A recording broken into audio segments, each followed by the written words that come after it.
kong abutin. Hi, Sir Ralph. Hi, Sir Nick. Thank you. In-approve mo yung budget para sa media launch yung bagong Continental Corn Tuna, ha? Oh, Nick, akala ko hindi ka pabor sa idea. Gusto pa nga ni Sir Nick, ako yung mag-head ng project. Diba, Sir Nick? Alam mo, sumusobra ka na talaga, Clarissa. Anong gagawin mo sa akin? Gagahasain mo ko ulit. Hello, Darin? Thank God, tumawag ka. Nasaan ka? Anong ginawa nila sa'yo? Kailangan mong maibigay yung perang hinihingi nila sa akin. Habang patuloy mo akong ginagalit, lalo lang ako nag-iinit sa'yo. Nabili mo si Clarissa. Pero paano ka nakakasiguro na pati ang pamilya niya mabibili mo rin? Ang mga Gardamonte ang dahilan kaya gumaganda ang buhay ng kapatid mo! Ang mga Gardamonte ang dahilan kung bakit siya ginahasa ni Nick Arnaldo! Bata pa lang ako. Marami na ipinagbabawal ng magulang ko sa akin. Takot kasi silang atakihin ako eh. Kaya yan, lumaki ako maraming takot sa buhay. Ibig sabihin, sa buong buhay mo, hindi ka nakagawa ng bawal. Marami naman. Pero, tama sila eh. Lahat ng pinagbawal nila sa akin, nakakasama, nakakasakit, nakakamatay.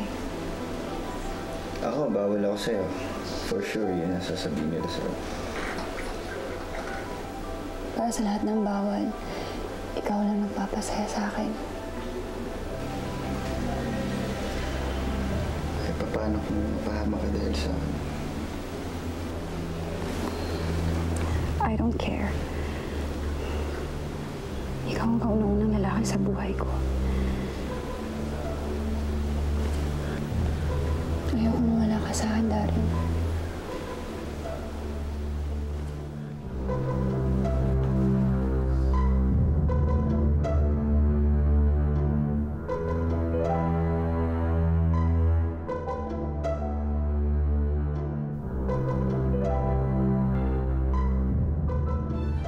Ano sinabi mo? Sabihin mo sa akin, gawa-gawa mo lang lahat yan!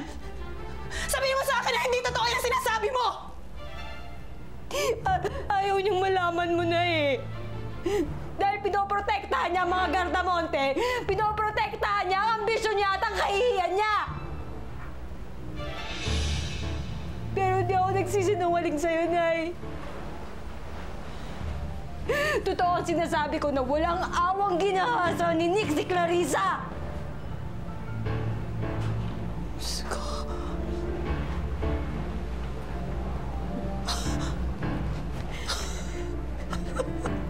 Diyos ko.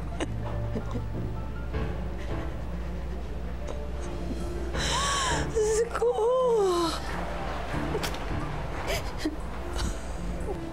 Diyos ko, Clarissa. Diyos ko. Clarissa.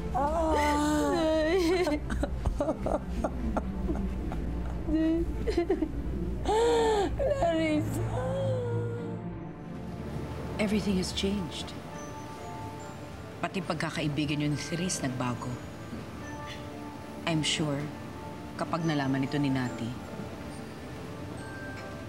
pati relasyon ng mga pamilya natin magbabago. Marami ho talaga magbabago, Ninang. Pero hindi ako nagbabago sa'yo. Alam mo naman parang anak ang turing ko sa'yo. Ganon din naman ako sa inyo, Ninang. Ayoko rin ho kayong mawala sa akin. Para ko na kayong mami. Just promise me one thing. Hindi ka lalayo sa akin. You will always be my other daughter. Malaki yung allowance na binibigay nila mami sa akin eh. Actually, yung ibang investment nga, nakapangalan pa sa akin. So, I can help your financial needs if you want.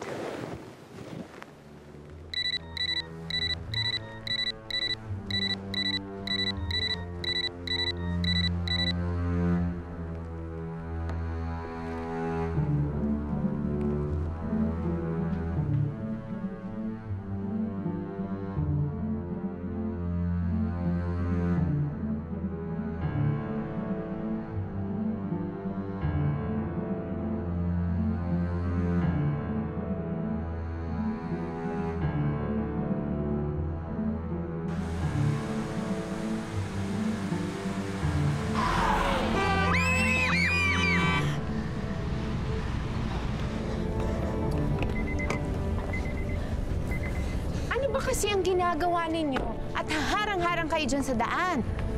Ha? Anong oras na ba? Abay, gabi na. Ano bang ginagawa ninyo dito? Nasaan naman magulang ninyo? Naghahanap po kasi kami ng basura. Kailangan po kasi namin kumita eh. Halika kayo dito, halika. Dali.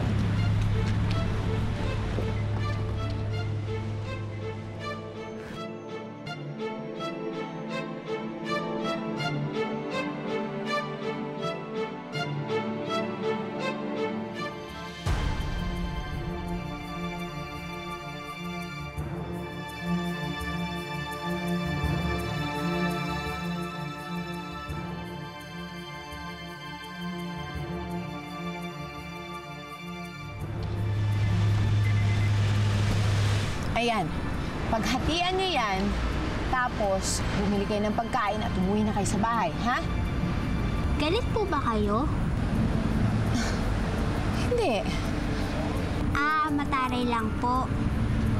Ganon. O ano, kukunin mo ba yung pera o ano? Dali na. Salamat po! Thank you po talaga. Salamat po! Salamat po!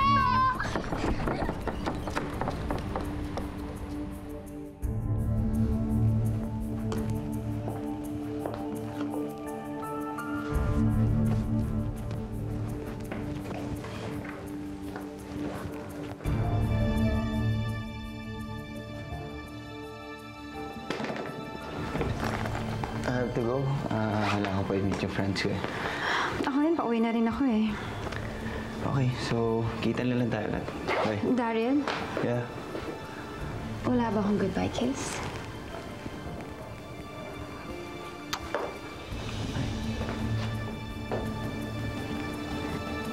Hindi niyo ako malaloko.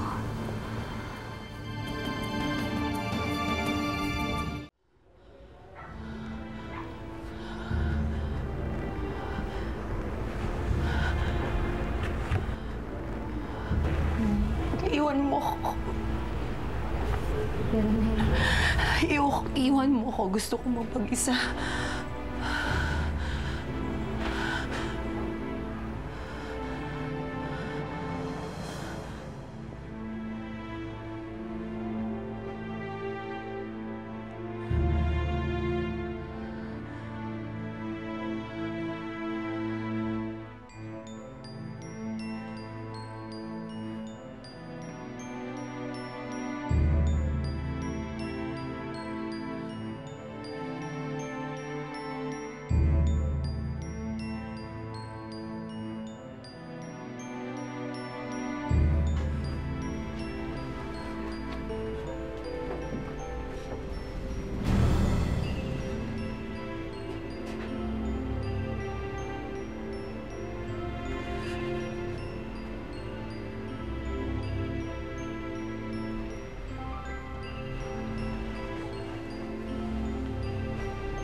Wala ho akong tinatago sa inyo.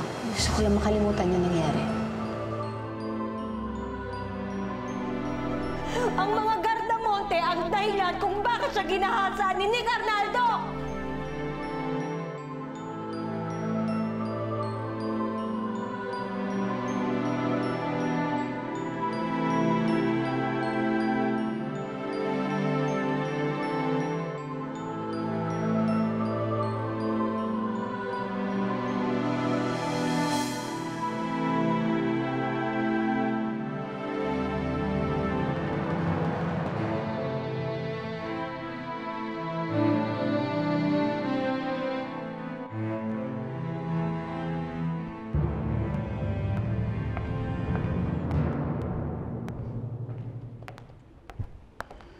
Mukhang napasarap na naman ang kwentuhan niyo ni Manning Nati ah.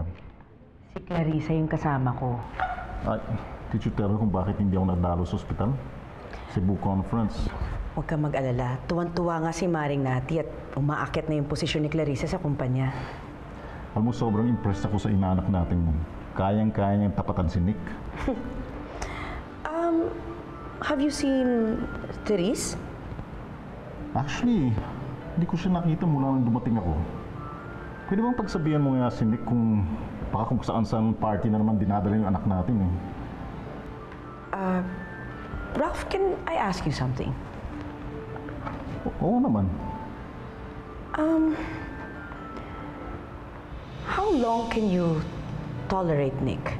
I mean, what if he did something criminal? Mapipilitan akong ipakulong siya.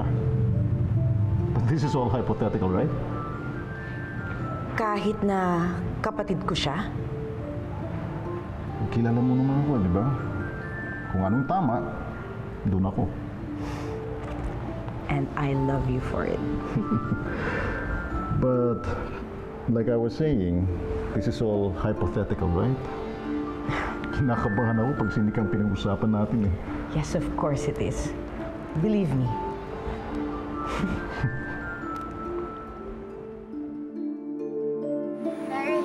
Clarissa.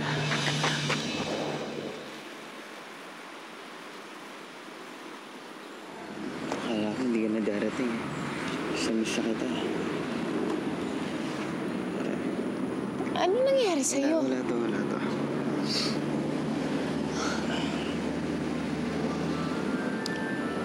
Miss na miss mo ako, pero si Therese naman ang kasama mo kanina.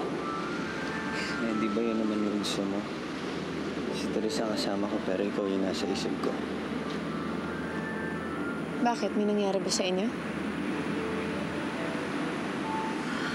Kaya nga ako nandito dahil nag-guilty ako. Huwag ka nang mag-guilty, Darren. Kasi may permiso ko naman.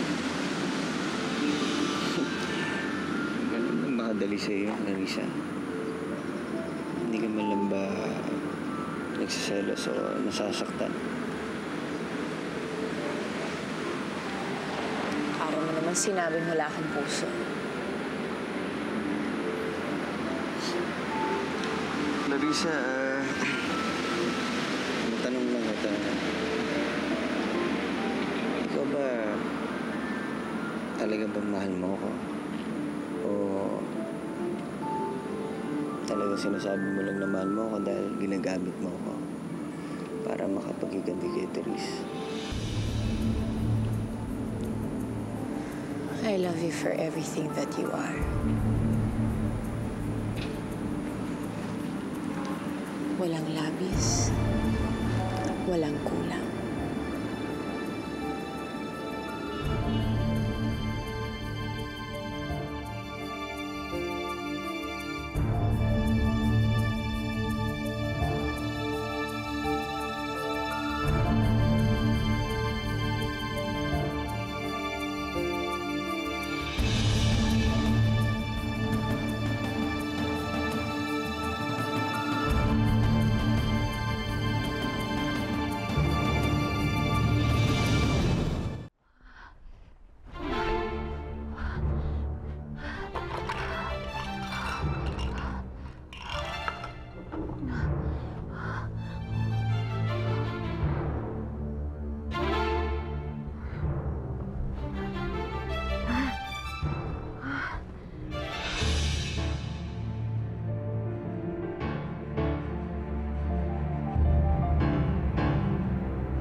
Okay lang si Darren, Clarissa.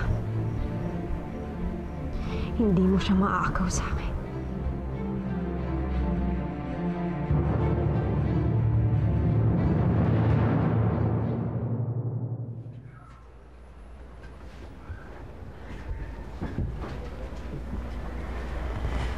Anak, handa na ang almusal mo. Nay, magkakape lang ako, Nay.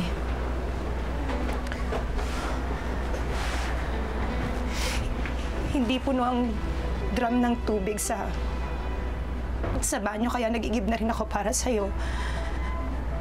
Kasi alam kong ayaw mong walang tubig eh. Pinunasan ko na rin ang sapatos mo dahil puno ito ng putik. Linansya ko na rin tong damit na isusuot mo.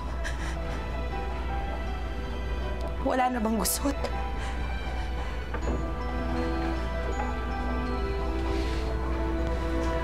Nay, may problema ho ba?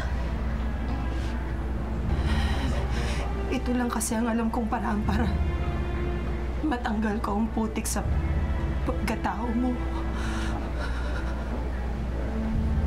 Alam kong ayaw mo ng dumi. Ayaw mo ng putik. Pero anak, bakit ka pumayag na dumihan ka ni Nick Arnaldo?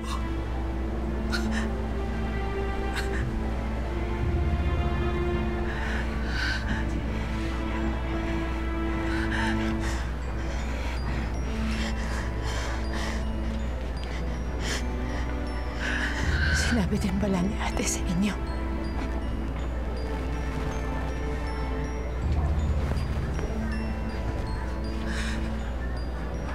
Anak, mahirap sa akin tanggapin ang nangyari sa'yo. Pero kung ano man ang gusto mong mangyari, hindi na kita bibigitan.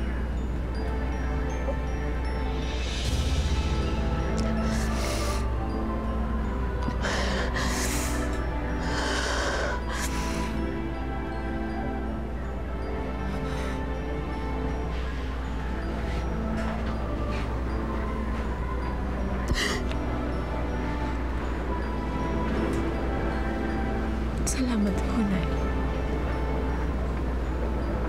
Salamat at naiintindihan niyo.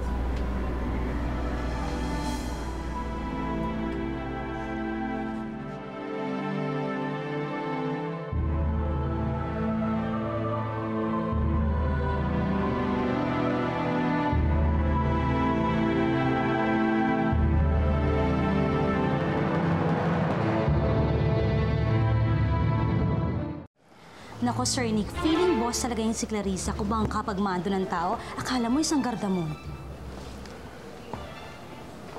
Tuloy mo lang yung ginagawa mo. I want you to report all her moves to me. Yes, boss.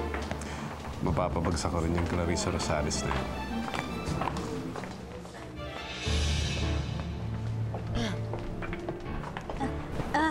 Clarissa, nandiyan ka na pala. Gusto mo ipatibla kita ng coffee? Janice, marami tayong trabaho. Hindi yan ang mga dapat inaatupag natin. Nagawa ko na yung reports ko. Okay, good. Now, sumama ka sa akin kasi may presentation ng agency para sa TV commercial. Sunod na ako. I'll prepare the reports. Alright, just follow me there. Okay.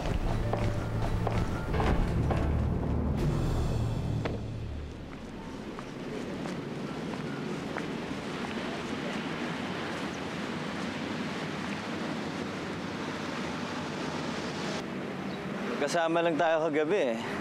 Bilis mo naman ako ma-miss. Well, napanaginipan kita last night. Niloloko mo raw ako. Panaginip lang yun. Hindi naman siniseryoso yung mga ganang bagay. Mahirap kasi kalimutan eh. Lalo ng pagkasabot mo, pinakamalaki kong away na si Clarissa.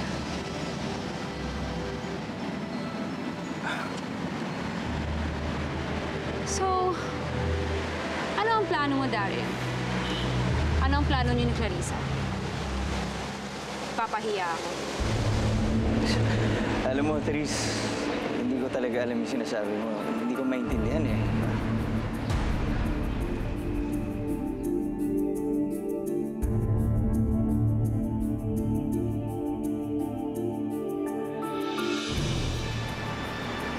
Therese, ano ibig sabihin nito? Bakit kasama mo itong mga to? Hindi lang kayo ni Clarissa marunong maglaro. Baka nakalimutan mo, may pera ako. Isang pitik lang ng daliri ko.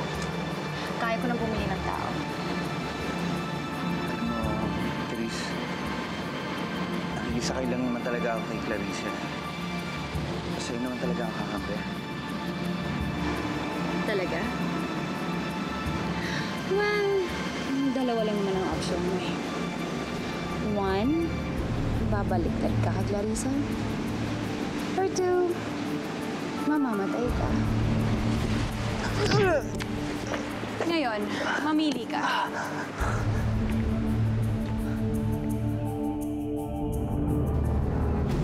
Promotional giveaways, di ba dagdag expense lang yun for the company? Information is another low-cost giveaway na naisip namin. Hindi natin kailangan gumastos ng malaki.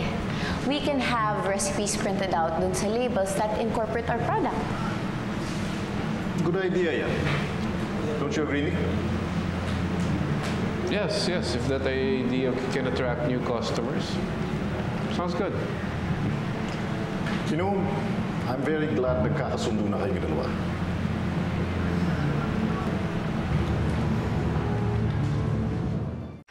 Wala bahala ka lang estong mamaya. Sabihan mo na lang. Sabihin mong ambagan tayo, ha? Mga bongga. Ay, ayan. Sige, Brad. Muna. Nay, ako na po yan. Sa akin na po. Ay, nako. Nakakapagod kanina sa palengke. Ang hirap kumita ng pera. Yan yun, Nay. Pag nakasahod na ako, babakasyon muna kayo. Hindi muna kayo magkatrabaho. Bahala sige. Alaga ako kayo. Sige. Dami nito. Oo. Lulutuin ko yan mamaya.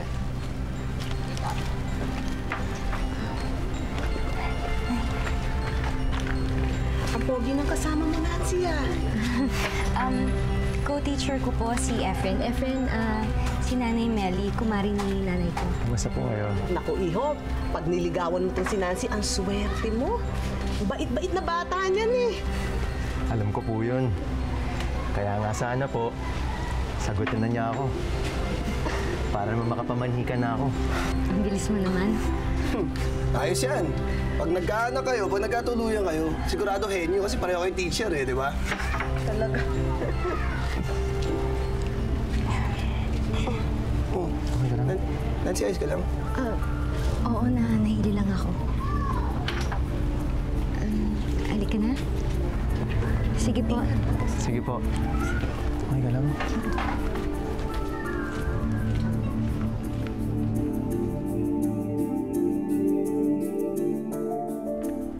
Mare! Naku, tamang-tama ang dating ko. Tikman nyo naman tong niluto kong ginataang alimango. Naku, nakakahiya naman. Ikaw pang nagdala niyan dito. Ko, minsan lang yan, Mare. Ano ba? Lagi na lang kayo ng kayo ang bigay ng bigay sa amin. Saka sumweldo si James. O, tikman nyo, o. Sige, sige. Anak ko. Sarap. Nancy?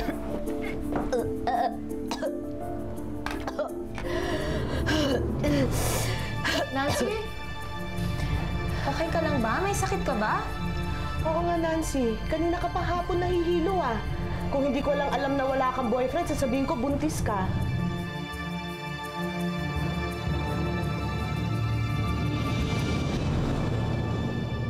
Dumating ang credit card bills ni Therese. She's overspent. And she's spending in men's stores.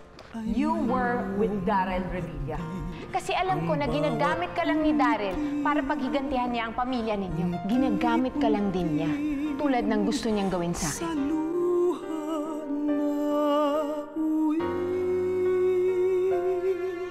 Para saan pang tiniis na pasakit kung paglisan mo naman ang kapalit. Kaya kong abutin ang